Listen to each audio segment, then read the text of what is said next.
guys, good morning. Nakita nyo ba itong hawak ko to? Ito ay isang herbal medicine na katulad ng serpentina. Itong serpentina ay nagre-reduce ito ng ating high blood pressure. At ito ay nag-support ng overall sa cardiovascular health. Ito ang gagawin ko at iinumin ko ngayon na araw na ito.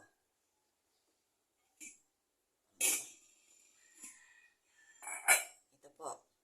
Ito, huhugasan ko muna ito bago ko ilalagay dito sa cup. Okay?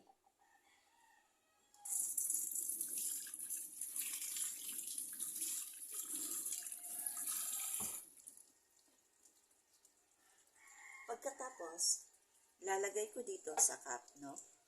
Yan. At lalagyan ko siya ng hot water. Yan. Ito.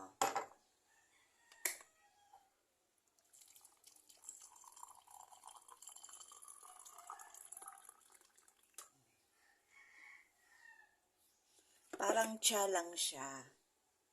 Yan. Ito ay bababa yung blood pressure mo. Yan.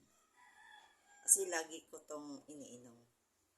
Hindi naman nagiinom ako na araw-araw, pero umiinom talaga ako.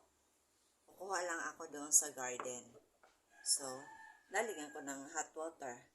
Pag sobrang init, pwede mong lagyan din ng medyo cold water para mainom mo agad.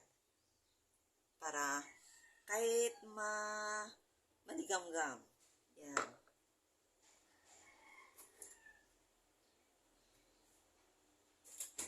Po.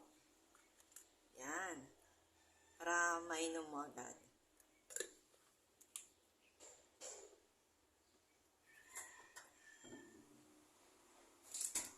Baka mayroon kayo sa inyong mga garden, pwede nyo magkuha kayo or pitasin.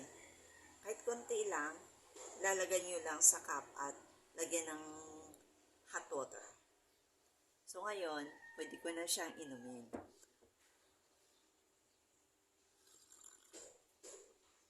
Mapait-pait lang ito, pero maganda siya sa resulta.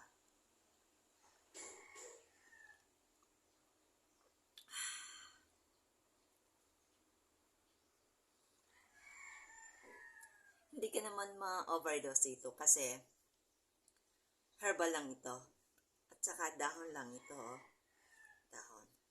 Kahit 7 na dahon, pwede na. Okay na yun. Tapos lagyan mo lang sa cup. Tapos lagyan mo ng hot water. Or lagyan mo ng maligamgam para mainom mo agad. I-share ko lang ito sa inyo para kung mayroon kayo, tapos high blood kayo, pwede niyong gawin sa inyong bahay. Yon.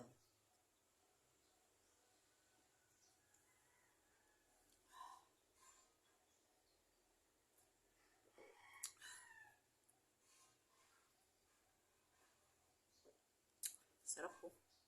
Mapait lang talaga. Super.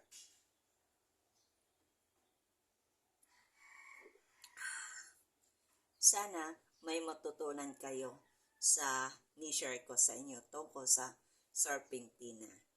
Thank you for watching. Bye everyone.